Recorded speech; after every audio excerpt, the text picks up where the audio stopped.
Hello dear friends, कैसे हैं आप। मुझे उम्मीद है आप सभी बहुत ही अच्छे होंगे। सभी को राधे राधे, जय श्री कृष्णा। देखिए, हम आज जो पढ़ने जा रहे हैं, जो अध्याय है वो है हमारा जेनेटिक इंजीनियरिंग। जेनेटिक इंजीनियरिंग को हिंदी में आनुवांशिक अभियांत्रिकी के नाम से भी जाना जाता है। देखिए, ये जो चैप्टर है ये 12th बोर्ड बायोलॉजी वालों के लिए भी बहुत इंपॉर्टेंट है, साथ ही साथ ये बीएससी के अंदर भी बहुत इंपॉर्टेंट है, क्योंकि बीएससी के अंदर एक पेपर है जेनेटिक इंजीनियरिंग। आ रही है बात आपको समझ में। साथ ही साथ एमएससी के अंदर भी बायोटेक्नोलॉजी होती है, वहां पर भी इसका बहुत महत्व है। ठीक है, कंपटीशन एग्जाम में भी जेनेटिक इंजीनियरिंग से रिलेटेड बहुत से क्वेश्चन पूछे जाते हैं। इसलिए आप चैनल को सब्सक्राइब कीजिए और वीडियो को पूरा अंत तक देखिए, आपको जरूर कुछ अच्छी नॉलेज इससे प्राप्त हो जाएगी। इधर आप देखिए ध्यानपूर्वक, हम पढ़ रहे हैं जेनेटिक इंजीनियरिंग के बारे में, आनुवांशिकी अभियांत्रिकी के बारे में पढ़ रहे हैं। देखिए, नाम से ही पता चल रहा है जेनेटिक इंजीनियरिंग। एक इंजीनियरिंग का जो विद्यार्थी होता है वो भविष्य में जाकर इंजीनियर बनता है। और इंजीनियर का क्या कार्य होता है? इंजीनियर का कार्य होता है लोहे के टुकड़ों को जोड़कर कोई लोहे का उपकरण बना देना। ठीक है, लोहे या धातुओं के छोटे मोटे उपकरणों को जोड़कर एक बड़ा उपकरण बना देना। ठीक है, या उपकरणों में कोई खराबी हो जाए तो उसे ठीक कर देना, या उपकरणों को बनाना, उपकरणों को बिगाड़ना, ये सभी कार्य होता है यहाँ पर। तो जेनेटिक इंजीनियरिंग के अंदर क्या हो रहा है? आनुवांशिक पदार्थ के अंदर हेरफेर की जाती है, परिवर्तन किया जाता है। जेनेटिक इंजीनियरिंग के अंदर आनुवांशिक पदार्थ में परिवर्तन किया जाता है, हेरफेर किया जाता है, जोड़ तोड़ किया जाता है। ठीक है, जेनेटिक पदार्थ क्या होता है? डीएनए होता है। क्या होता है? डीएनए होता है। देखिए, कुछ इंपॉर्टेंट पॉइंट है, पहले वो हम देख लेते हैं।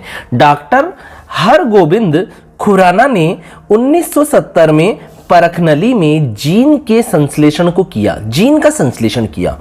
डॉक्टर हरगोविंद खुराना ने 1970 में परखनली में जीन संश्लेषण किया। देखिए, कितनी बड़ी बात है। कोशिकाओं के अंदर होता है नाभिक, और नाभिक को न्यूक्लियस भी कह सकते हैं, केंद्रक भी कह सकते हैं। केंद्रक में होता है डीएनए, और डीएनए से बनते हैं जीन, या हम कह सकते हैं कि डीएनए के खंडों को जीन कहते हैं, या हम कह सकते हैं कि डीएनए में ही जीन पाए जाते हैं। लेकिन जो हरगोविंद खुराना जी थे उन्होंने तो 1970 में क्या किया? परखनली में जीन ही बना डाला, जीन का ही संश्लेषण कर डाला। कितनी बड़ी बात है। ठीक है, जीव विज्ञान की नई शाखाओं में जीव प्रौद्योगिकी का नाम सबसे पहले आता है।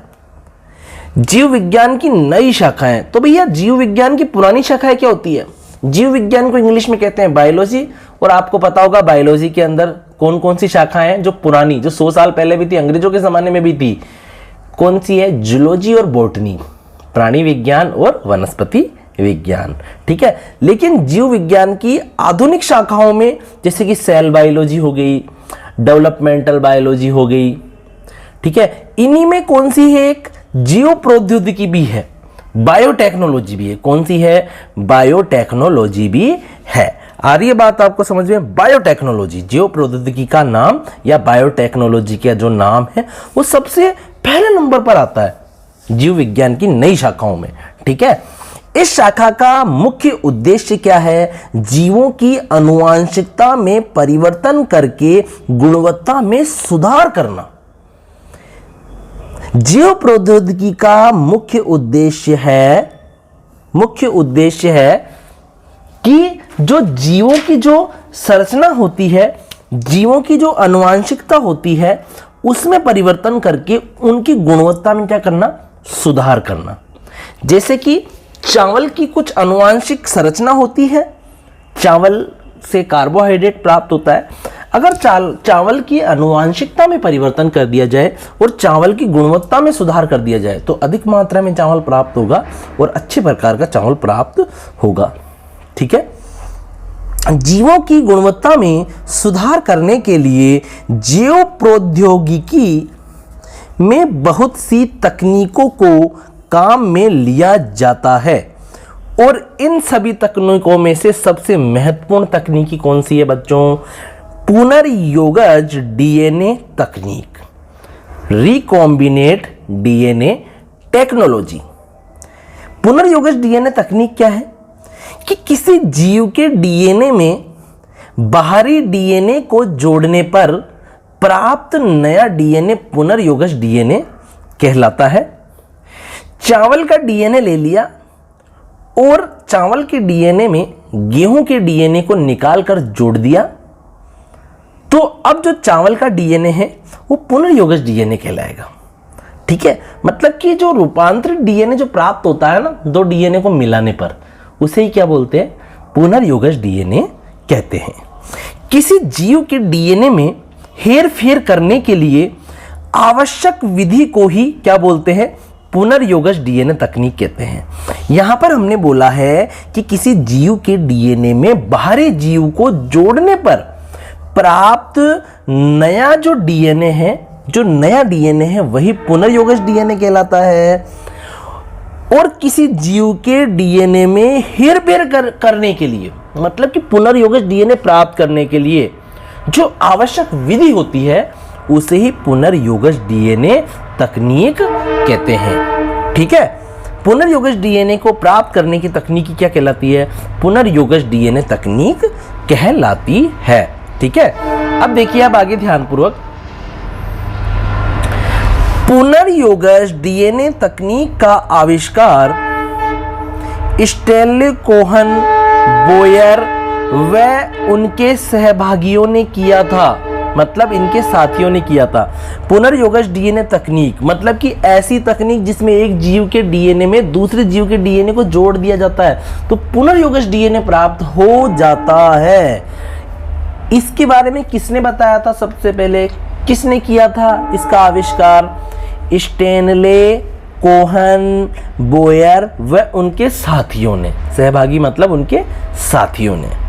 इन्होंने 1973 में इन्होंने क्या किया, 1973 में साल्मोनेला व ई कोलाई जीवाणुओं में पुनर्योजन करके दिखाया।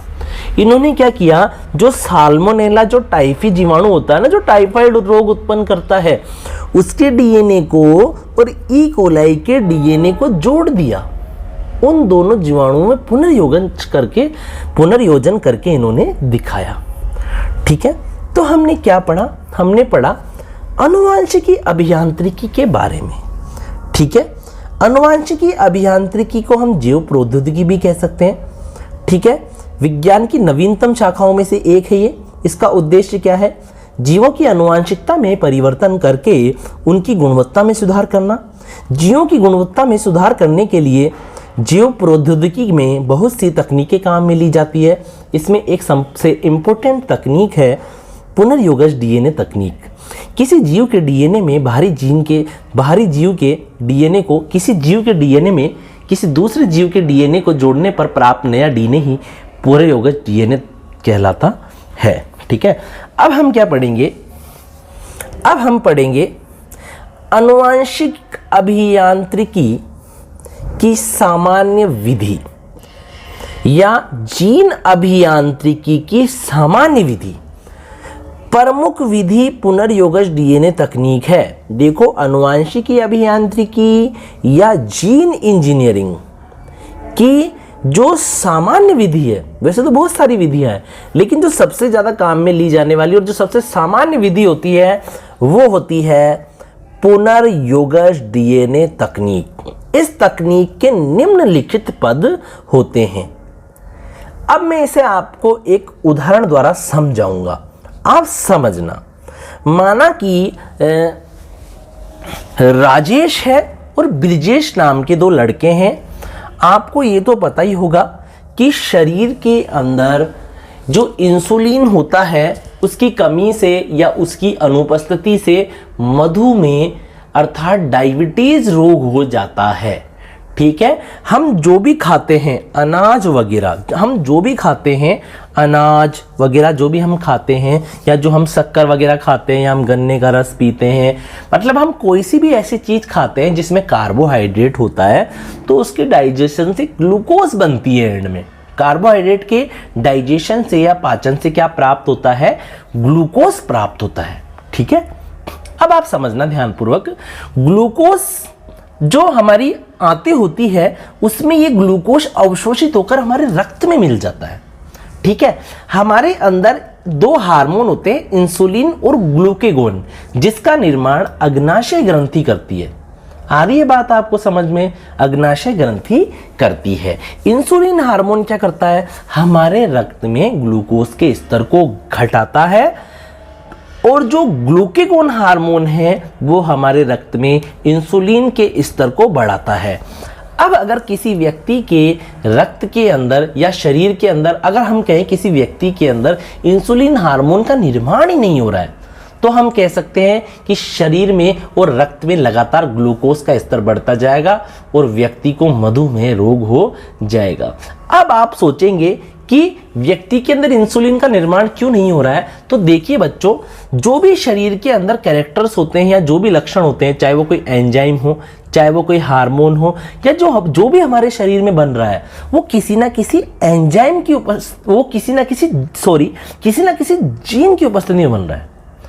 हमारे शरीर में जो भी एंजाइम, जो भी हार्मोन या जो कुछ भी बन रहा है XYZ, वो किसी ना किसी जीन के द्वारा ही बनाया जा रहा है। जीन ही हमारे बॉडी के जो कैरेक्टर्स होते हैं, जो लक्षण होते हैं, उनको नियंत्रित करते हैं।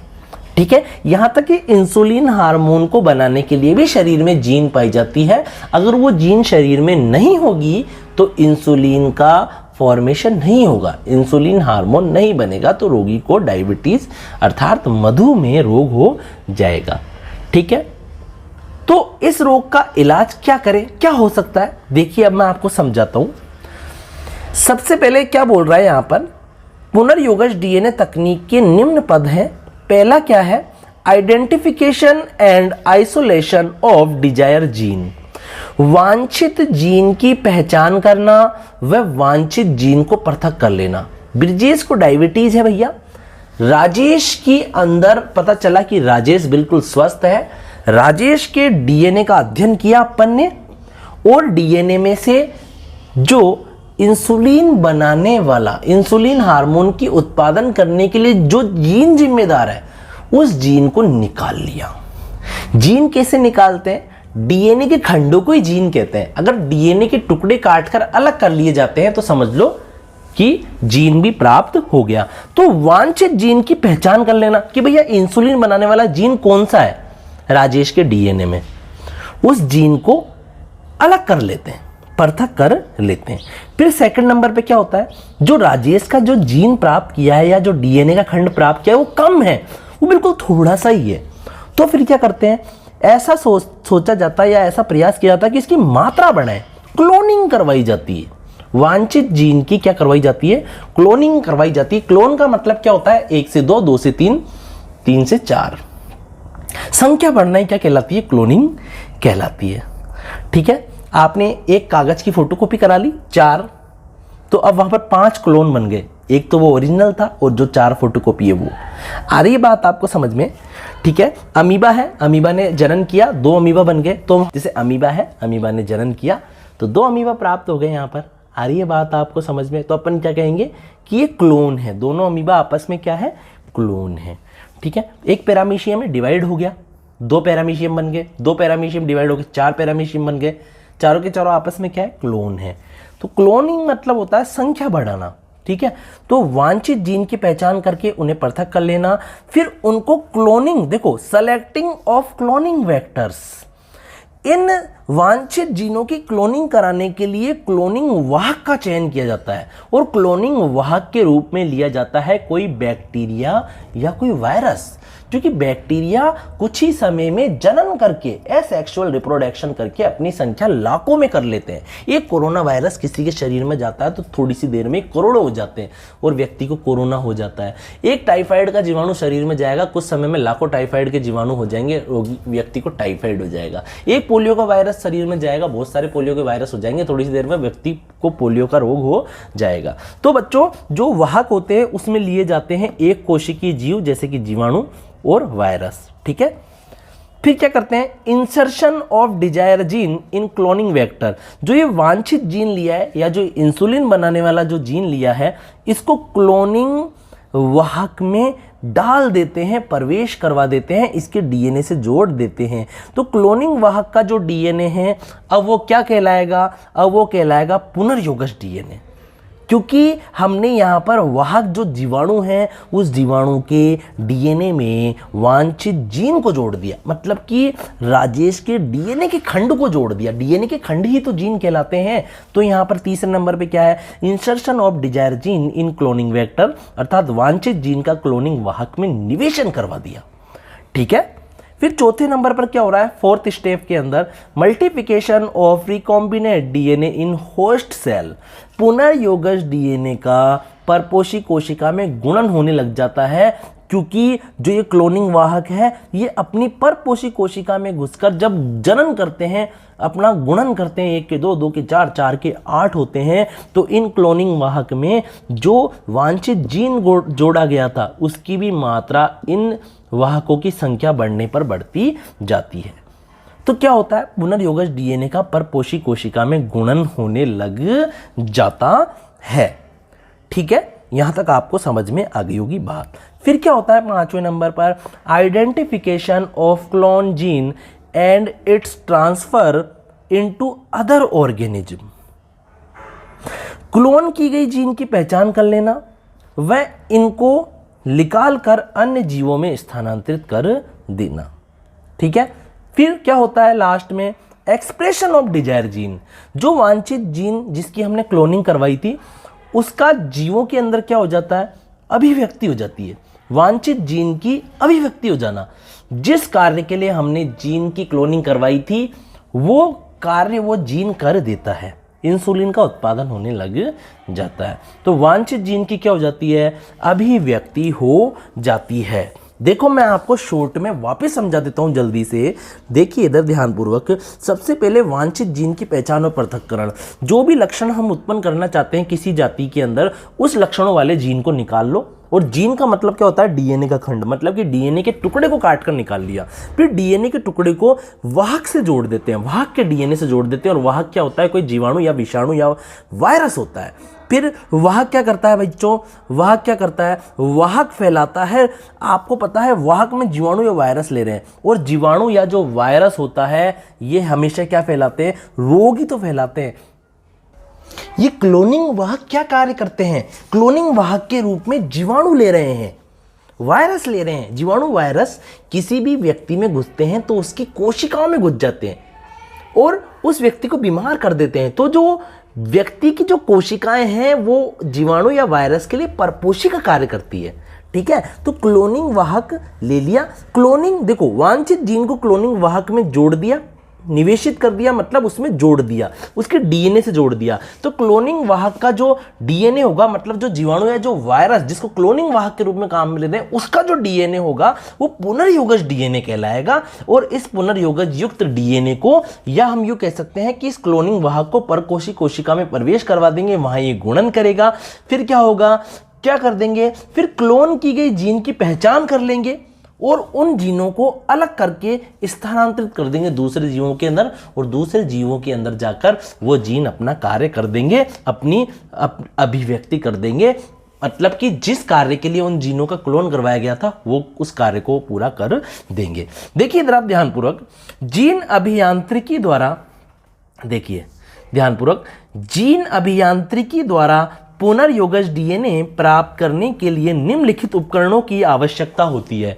पहले नंबर पर काम में लेते हैं रेट्रिक्शन एंडोन्यूक्लियेज एंजाइम, RAE, रेट्रिक्शन एंडोन्यूक्लियेज एंजाइम। इन्हें शॉर्ट में R एंजाइम भी कहते हैं। इन्हें आणविक कैंचियों के नाम से भी जाना जाता है, मॉलिक्यूलर सीजर्स भी कहते हैं इन्हें इंग्लिश के अंदर। अब ये अपन ने बोला ना, वांछित जीन की पहचान या पृथक्करण। तो वांछित जीन को डीएनए में से क्या हाथ से निकालेंगे, क्या नहीं निकालेंगे। ठीक है, वांछित जीन क्या है, डीएनए के खंड ही तो वांछित जीन है। तो डीएनए को खंडों में कौन अलग कर रहा है, डीएनए में से इच्छा अनुसार वांछित जीनों या वांछित डीएनए खंड को कौन काट कर अलग कर रहा है, रेट्रिक्शन एंडोन्यूक्लिज एंजाइम। ठीक है, फिर अपन ने बोला कि वाहकों की आवश्यकता पड़ेगी भैया, इस वांछित जीन की संख्या बढ़ाने के लिए क्लोनिंग वाहकों की आवश्यकता पड़ेगी।